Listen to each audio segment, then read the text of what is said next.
Psychosis. Sunday. I'm not sure why I'm writing this down on paper and not on my computer. I guess I've just noticed some odd things. It's not that I don't trust the computer, I just need to organize my thoughts. I need to get down all the details somewhere objective, somewhere I know that what I write can't be deleted or changed. Not that that's happened, it's just everything blurs together here and the fog of memory lends a strange cast at things. I'm starting to feel cramped in this small apartment. Maybe that's the problem. I just had to go and choose the cheapest apartment, the only one in the basement. The lack of windows down here makes day and night seem to slip by seamlessly.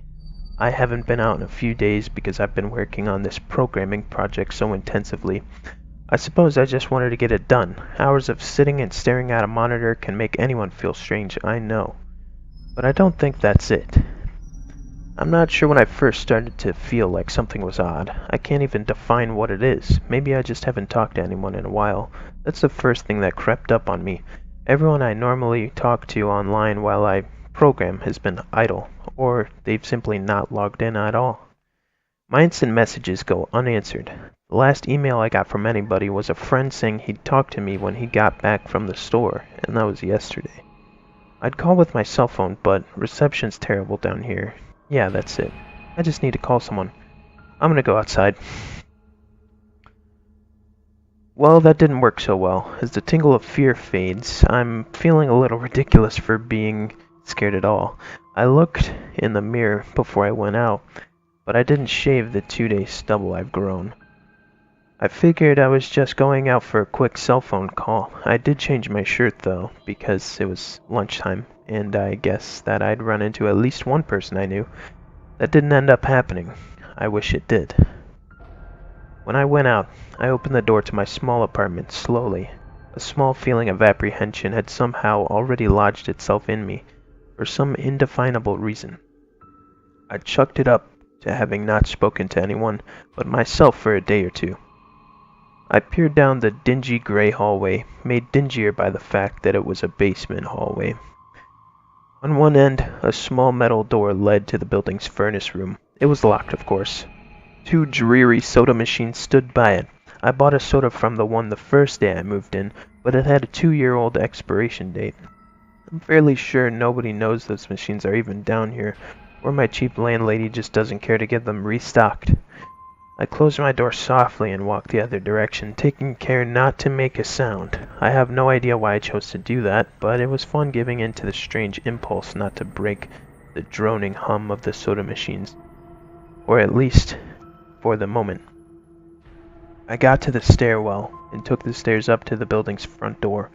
I looked through the heavy door's small square window and received quite the shock. It was definitely not lunchtime. City gloom hung over the dark street outside, and the traffic lights at the intersection in the distance blinked yellow. Dim clouds, purple and black from the glow of the city, hung overhead. Nothing moved, save the few sidewalk trees that shifted in the wind. I remember shivering, though it wasn't cold. Maybe it was the wind outside. I could vaguely hear it through the heavy metal door, and I knew that it was that kind of unique late-night wind, the kind that was constant, cold and quiet, save for the rhythmic music it made as it passed through the countless unseen tree leaves. I decided to not go outside. Instead, I lifted my cell phone to the door's little window and checked the signal meter. The bars filled up the meter and I smiled. Time to hear someone else's voice. I remember thinking relieved. It was such a strange thing to be afraid of nothing. I shook my head, laughing at myself silently. I hit speed dial for my best friend Amy's number and held the phone up to my ear. It rang once, but then it stopped. Nothing happened. I listened to silence for a good 20 seconds, then hung up. I frowned and looked at the signal meter again, still full. I went to dial her number again, but then my phone rang in my hand, startling me. I put it up to my ear. "Hello?" I asked, immediately fighting down a small shock at hearing the first spoken voice in days, even if it is my own. I had gotten used to the droning hum of the building's inner workings, my computer, and the soda machines in the hallway. There was no response to my greeting at first, but then, finally, a voice came. "Hey," said a clear male voice, obviously of college age, like me. "Who's this?" "John," I replied, confused. Oh, sorry, wrong number, he replied, then hung up. I lowered the phone slowly and leaned against the thick brick wall of the stairwell. That was strange. I looked at my received calls list, but the number was unfamiliar. Before I could think on it any further, the phone rang loudly, shocking me yet again. This time, I looked at the caller before I answered. It was another unfamiliar number. This time, I held the phone up to my ear, but said nothing. I heard nothing but the general background noise of a phone. Then, a familiar voice broke my attention. John? Was the single word in Amy's voice. I breathed a sigh of relief. Hey, it's you, I replied. Who else would it be? She responded. Oh, the number. I'm at a party on 7th Street and my phone just died as you called me. This is someone else's phone, obviously. Oh, okay, I said. Where are you? She asked. My eyes glanced over the drab white-washed cylinder block walls and the heavy metal door with its small window. At my building, I sighed. Just feeling cooped up. I didn't realize it was so late. You should come here, she said, laughing. Nah, I don't feel like looking for some strange place by myself in the middle of the night, I said, looking out the window as the silent, windy street that secretly scared me just a tiny bit. I think I'm gonna keep working or go to bed. Nonsense, she replied. I can come get you. Your building is close to 7th Street, right? How drunk are you? I asked lightheartedly. You know where I live. Oh, of course, she added abruptly. I guess I can't get there by walking, huh? You could if you wanted to waste half an hour, I told her.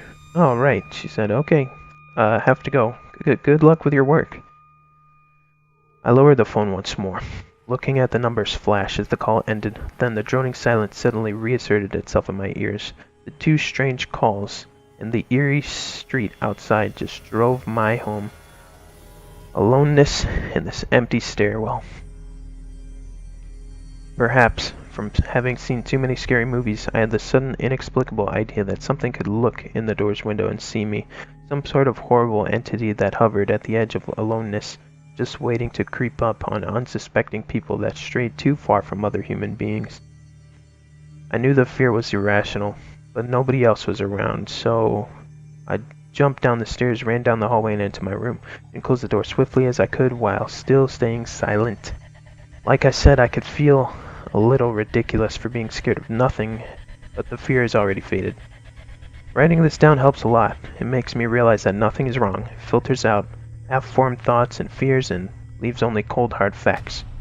It's late. I got a call from a wrong number and Amy's phone died, so she called me back from another number. Nothing strange is happening. Still, there was something a little off about that conversation. I know it could have just been the alcohol she'd had, or was it even her that seemed off to me? Or was it... Yeah, that was it. I didn't realize until this moment, writing these things down.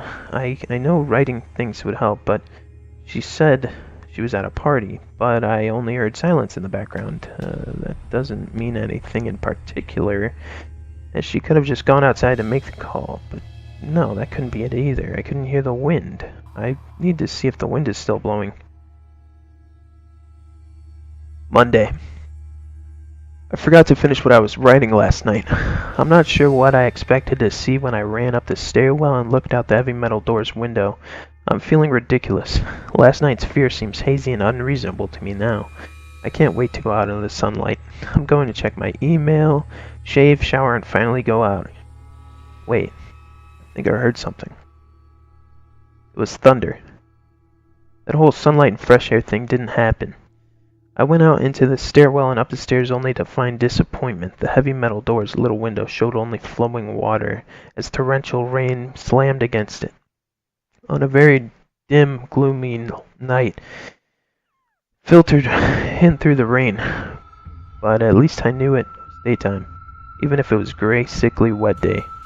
I tried looking out the window and waiting for lighting to illuminate the gloom, but the rain was too heavy and I couldn't make out anything before the vague, weird shapes moving at odd angles in the waves smashing down the window. Disappointed, I turned around, but I didn't want to go back into my room. Instead, I wandered further up the stairs, past the first floor and the second. The stairs ended at the third floor, the highest floor in the building. I looked through the glass that ran up the outer wall of the stairwell, but it was that warped, thick kind that scatters the light Not that there was too much to see through the rain to begin with. I opened the stairwell door and wandered down the hallway. The 10 or so thick wooden doors, painted blue a long time ago, were all closed. I listened as I walked, but it was the middle of the day, so I wasn't surprised that I heard nothing but rain outside. As I stood there in the dim hallway, listening to the rain, I had this strange fleeting impression that the doors were standing like silent granite monoliths, erected by some ancient forgotten civilization for some unfathomable guardian purpose. Lightning flashed, and I could have sworn that for just a moment the old grainy blue wood looked just like rough stone. I laughed at myself for letting my imagination get the best of me, but then it occurred to me that the dim gloom and lighting must mean there was a small window somewhere in the hallway. A vague memory surfaced, and I recalled that the third floor had an alcove and an inset window halfway down the floor's hallway. Excited to look into the rain and possibly see another human being, I quickly walked over to the alcove, finding the large, thin glass window. Rain washed down it, as with the front door's window, but I could open this one. I reached a hand out to slide it open, but hesitated. I had the strangest feeling that if I opened that window, I would see something absolutely horrifying on the other side. Everything's been so odd lately. So I came up with a plan, and I came back here to get what I needed. I don't seriously think anything will come of it, but I'm bored, it's raining, and I'm going stir crazy.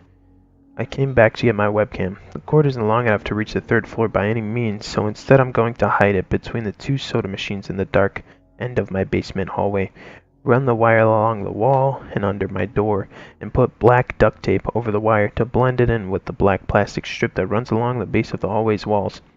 I know this is silly, but I don't have anything better to do. Well, nothing happened. I propped open the hallway to stairway door, steeled myself, and then flung the heavy door wide open and ran like hell down the stairs to my room and slammed the door. I watched the webcam on my computer intently, seeing the hallway outside my door and most of the stairwell. I'm watching it right now and I don't see anything interesting. I just wish the camera's position was different so that I could see out the front door. Hey, somebody's online. I got out an older, less functional webcam that I had in my closet to video chat with my friend online. I couldn't really explain to him why I wanted a video chat, but it felt good to see another person's face. He couldn't talk very long, and we didn't talk about anything meaningful, but I feel much better. My strange fear is almost past. I would feel completely better, but there was something odd about our conversation. I know that I've said that everything had seemed odd, but still, he was very vague in his responses. I can't recall one specific thing that he said. No particular name or place or event, but he did ask for my email address to keep in touch. Wait, I just got an email. I'm about to go out. I just got an email from Amy that asked me to meet her for dinner at the place we usually go to. I do love pizza, and I've just been eating random food from my poorly stocked fridge for days, so I can't wait. Again, I feel ridiculous about the odd couple of days I've been having. I should destroy this journal when I get back. Oh, another email. Oh my god. I almost left the email and opened the door. I almost opened the door, but I read the email first. It was from a friend I hadn't heard in a long time, and it was sent to a huge number of emails that must have been every person he had saved in his address list. It had no subject, and it said simply, "See with your own eyes. Don't trust them. They..." What the hell is that supposed to mean? The words shock me, and I keep going over and over them. Is it a desperate email sent just as something happened? The words are obviously cut off without finishing. On any other day I would have dismissed this as spam from a computer virus or something, but the words, "Seen with your own eyes." I can't help but read over this journal and think back on the last few days and realize that I've not been seeing another person with my own eyes or talked to another person face to face. The webcam conversation with my friend was so strange, so vague, so eerie. Now that I think about it, was it eerie? Or was it the fear clouding my memory? My mind toys with the progression of events I've written here, pointing out that I have not been presented with one single fact that I did not specifically give out unsuspectingly. The random wrong number that got my name and the subsequent strange return call from Amy, the friend that asked for my email address. I messaged him first when I saw him online, and then I got my first email a few minutes later after days in that conversation. Oh my god. That phone call with Amy, I said it over the phone. I said that I was within half an hour's walk of 7th Street. They know I'm near there. What if they're trying to find me? Where is everyone else? Why haven't I seen or heard anyone else in days? No. This is crazy. This is absolutely crazy. I need to calm down. This is madness. This needs to end. I don't know what to think. I ran about my apartment furiously, holding my cell phone up to every corner to see if it got a signal through the heavy walls. Finally, it was the tiny bathroom. Near one ceiling corner, I got a single bar. Holding my phone there, I sent a text message to every number in my list, not wanting to betray anything about my unfounded fears. I simply sent, "You seen anyone face to face lately?" At that point, I just wanted to reply back. I didn't care what the reply was or if I embarrassed myself. I tried to call someone a few times, but I couldn't get my head up high enough, and if I brought my cell phone down even an inch, it lost signal. Then I remembered the computer and rushed over to it. Instant messaging everyone online. Most were idle or away from their computer. Nobody responded. My messages grew more frantic, and I started telling people where I was and to stop in person for a host of barely passable reasons. I didn't care about anything at that point. I just needed to see another person. I also tore apart my apartment looking for something that I might have missed, some way to contact another human being without opening the door. I know it's crazy, I know it's unfounded, but what if? What if? I just need to be sure. I taped the phone to the ceiling in case. Tuesday. The phone rang. Exhausted from last night's rampage, I must have fallen asleep. I woke up to the ringing and ran into the bathroom, stood on the toilet and flipped open the phone taped to the ceiling. It was Amy, and I feel so much better.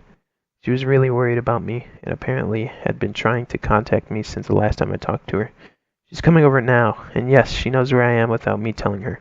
I feel so embarrassed. I'm definitely throwing away this journal before anyone sees it. I don't even know why I'm writing in it now. Maybe it's just because it's the only communication I've had at all since then. God, I look like hell, too. I looked in the mirror before I came back in here. My eyes are sunken, stubble is thicker, and I just look generally unhealthy. My apartment is trashed, but I'm not going to clean it up. I think I need someone else to see what I've been through. These past few days have not been normal. I am not one to imagine things. I know I have been the victim of extreme probability. I probably missed something. Seeing another person a dozen times. I just happened to go out when it was late at night or in the middle of the day when everyone is gone. Everything's perfectly fine. I know this now. Plus, I found something in the closet last night that helped me tremendously. A television. I set it up just before I wrote this, and it's on in the background. Television has always been an escape for me, and it reminds me that there's a world beyond these dingy brick walls. I'm glad Amy's the only one that responded to me after these last night's frantic pestering of everyone I could contact. She's been my best friend for years. She doesn't know it, but I count the day that I met her among one of the few moments of true happiness in my life. I remember that warm summer day fondly. It seems a different reality from this dark, rainy, lonely place. I feel like I spent days sitting in that playground. Much too old to play, just walking with her and hanging around doing nothing at all. I still feel like I can go back to that moment sometimes, and it reminds me that this damn place is not at all there is. Oh, finally, a knock on the door. I thought it was odd that I couldn't see her through the camera I hid between the two soda machines. I figured that it was bad positioning, like when I couldn't see out the front door. I should have known. I should have known. After the knock, I yelled through the door jokingly that I had a camera between the soda machines because I felt embarrassed that I had taken away this paranoia so far. After I did that, I saw her image walk over to the camera and look down at it. She smiled and waved. "Hey," she said to the camera brightly, giving it a wry look. It's weird, I know, I said into the mic attached to my computer. "I've had a weird few days." "Must have," she replied. "Open the door, John." I hesitated. How could I be sure? "Hey, humor me a second here," I told her through the mic. "Tell me one thing about us, just to prove to me that you're you." She gave the camera a weird look. Alright," she said, slowly, thinking. "We met randomly at a playground when we were both way too old to be there." I sighed deeply as reality returned and fear faded. God, I've been so ridiculous. Of course it was Amy. That day wasn't anywhere in the world except in my memory. I'd never mentioned it to anyone, not out of embarrassment, but out of a strange secret nostalgia and a longing fear for those days to return.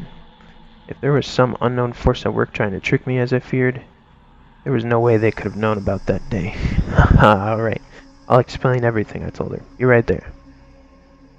I ran to my small bathroom and fixed my hair as best I could. I looked like hell, but I'm sure she would understand.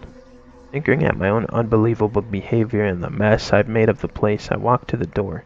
I put my hand on the doorknob and gave the mess one last look. So ridiculous, I thought. My eyes traced over the half-eaten food lying on the ground, the overflowing trash bin, and the bed I'd tipped to the side looking for God knows what. I almost turned to the door and opened it, but my eyes fell on one last thing. The old webcam, the one I used for that eerily vacant chat with my friend. A silent black sphere lay haphazardly tossed to the side, its lens pointed at the table where this journal lay. An overwhelming terror took me as I realized that if something could see through that camera, it would have seen what I just wrote about that day. I asked her for any one thing about us, and she chose the only thing in the world that I thought they or it did not know, but it did. It did know. It could have been watching me the whole time. I didn't open the door. I screamed. I screamed in uncontrollable terror. I stomped on the old webcam on the floor. The door shook, and the doorknob tried to turn, but I didn't hear Amy's voice through the door. Was the basement door made to keep out drafts too thick, or was Amy not outside? What could have been trying to get in if not her? What the hell is out there?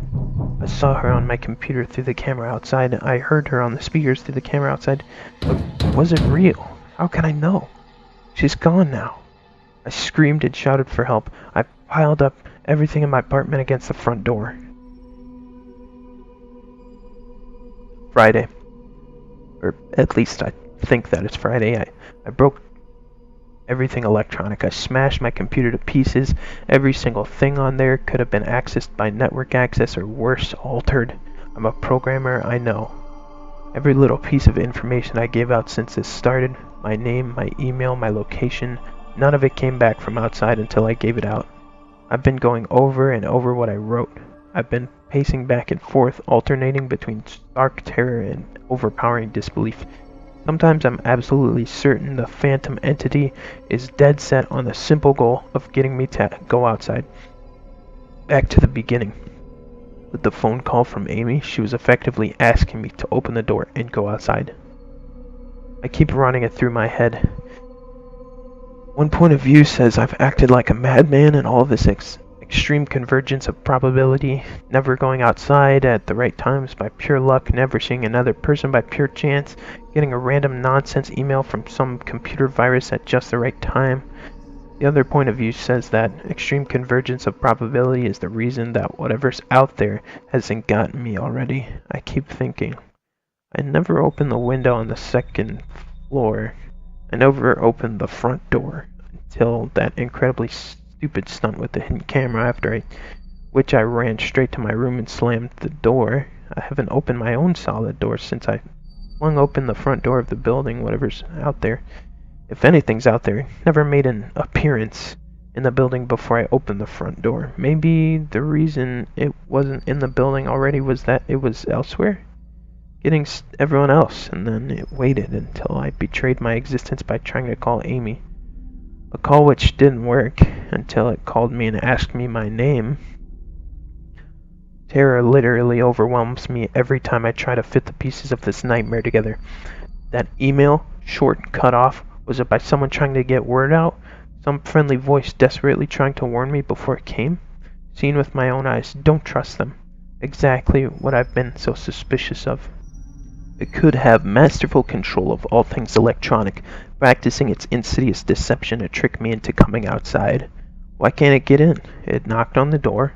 It must have some solid presence. The door, the image of those doors in the upper hallway, as guardian monoliths flashes back in my mind every time I try to trace this path of thoughts. If there is some phantom entity trying to get me to go outside, maybe it can't get through doors. I keep thinking back over all the books I've read or movies I've seen trying to generate some explanation for this.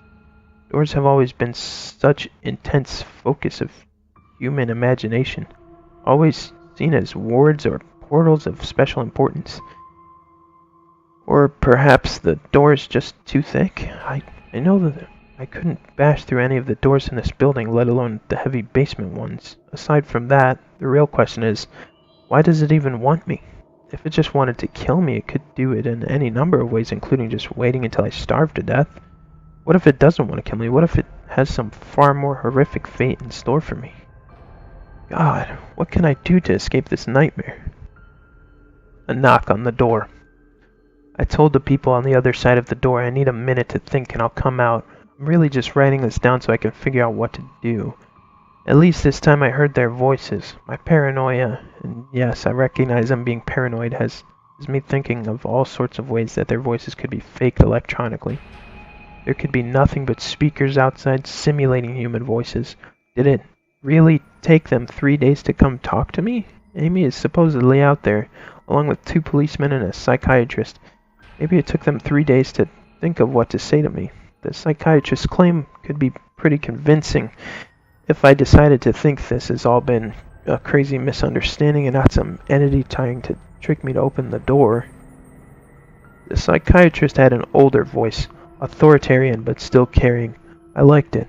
I'm desperate just to see someone with my own eyes. He said I have something called cyber-psychosis, and I'm just one of a nationwide epidemic of thousands of people having breakdowns triggered by a suggestive email that got through somehow. I swear he said got through somehow. I think he means spread throughout the country inexplicably, but I'm incredibly suspicious that the entity split up and revealed something. He said I am part of a wave of emergent behavior, that a lot of other people are having the same problem with the same fears, even though we've never communicated. That neatly explains the strange email about the eyes that I got. I didn't get the original triggering email, I got a descendant of it. My friend could have broken down too and tried to warn everyone he knew against his paranoid fears. That's how the problem spreads, the psychiatrist claims. I could have spread it too with my texts and instant messages online to everybody I know. One of those people might be melting down right now after being triggered by something I sent them. Something that might interpret any way they want. Something like a text saying, "Seen anyone face to face lately?" The psychiatrist told me that he didn't want to lose another one. That people like me are intelligent, and that's our downfall. We draw connections so well that we draw them even where they shouldn't be. He said it's easy to get caught up in paranoia in our fast-paced world, a constantly changing pace where more and more of our interaction is simulated. I have to give him one thing. It's a great explanation. It neatly explains everything. It perfectly explains everything, in fact. I have every reason to shake off this nightmarish fear that something in our consciousness or being out there wants me to open the door so it can capture me for some horrible fate worse than death. It would be foolish, after hearing that explanation, to stay in here until I starve to death, just despite the entity that might have gotten everyone else. It might be foolish to think that, after hearing that explanation, I might be one of the last people left alive on an empty world, hiding in my secure basement room, spitting some unthinkable deceptive entity by refusing to be captured. It's a perfect explanation for every single strange thing I've seen or heard. And I have every reason in the world to let all of my fears go and open the door. That's exactly why I'm not going to. How can I be sure? How can I know what's real and what's deception? All of these damn things with their wires and their signals that originate from some unseen origin, they're not real. I can't be sure. Signals through a camera, faked video, deceptive phone calls, emails, even the television lying broken on the floor. How can I possibly know it's real? It's just signals, waves, light, the door. It's bashing on the door. It's trying to get in. What insane mechanical contrivance could it be using to simulate the sound of men attacking the heavy wood door so well? At least I'll finally see it with my own eyes. There's nothing left in here for it to deceive me with. I've ripped apart everything else. I can't deceive my own eyes, can it? Seeing with your own eyes, don't trust them. Wait. Was that desperate message telling me to trust my own eyes? Or warning me about my eyes too? Oh my god. What's the difference between a camera and my eyes? They both turn light into electrical signals. They're the same. I can't be deceived. I have to be sure. I have to be sure. Date unknown. I calmly asked for a paper and pen, day in and day out, until it finally gave them to me. Not that it matters. What am I going to do? Poke my eyes out? The bandages feel like a part of me now. The pain is gone. I figure this will be one of my last chances to write legibly, as without my sight to correct mistakes, my hand will slowly forget the motions involved. This is a sort of self-indulgence, this writing. It's a relic of another time, because I'm certain everyone left in the world is dead. Or something far worse. I sit against the padded wall, day in and day out.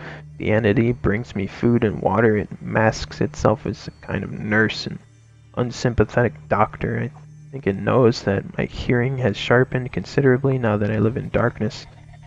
It makes conversation in the hallways on the off chance that I might overhear. One of the nurses talks about having a baby soon. One of the doctors lost his wife in a car accident. None of it matters. None of it is real. None of it gets to me. Not like she does. That's the worst part. The part I almost can't handle. The thing comes to me masquerading as Amy. Its recreation is perfect. It sounds exactly like Amy, feels exactly like her. It even produces a reasonable facsimile of tears that it makes me feel on its lifelike cheeks. When it first dragged me here, it told me all the things I wanted to hear. It told me that she loved me, that she had always loved me, that I didn't understand why I did this, that we could still have a life together, if only I would stop insisting that I was being deceived.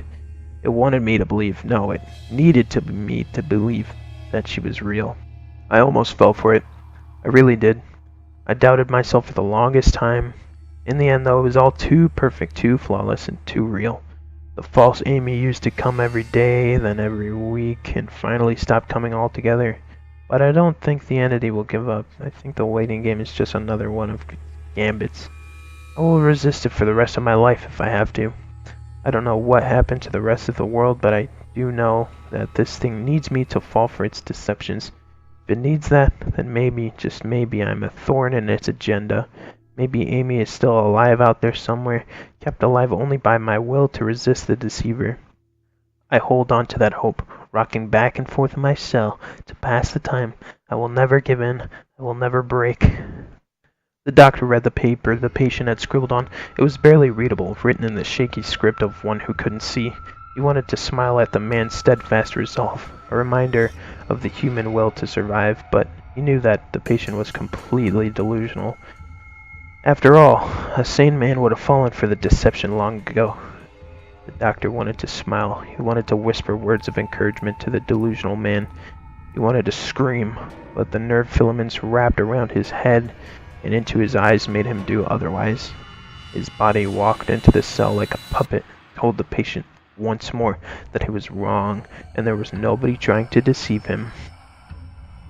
Well, guys, thanks for watching. I appreciate everyone for tuning in and, following me on this journey of different types of videos and everything. If you like my content, please like, comment, and subscribe. If you have any suggestions, leave it in the comments section. If you want me to read a certain story or, lore videos about certain games, whatever. I enjoy narrating. I may not be the best at it due to my lack of equipment and time, but that's how it is. Eventually, I hope this channel will evolve to the point of being pretty professional, but everyone's got to start somewhere. Anyways, thanks for tuning in, guys. See you on the next one.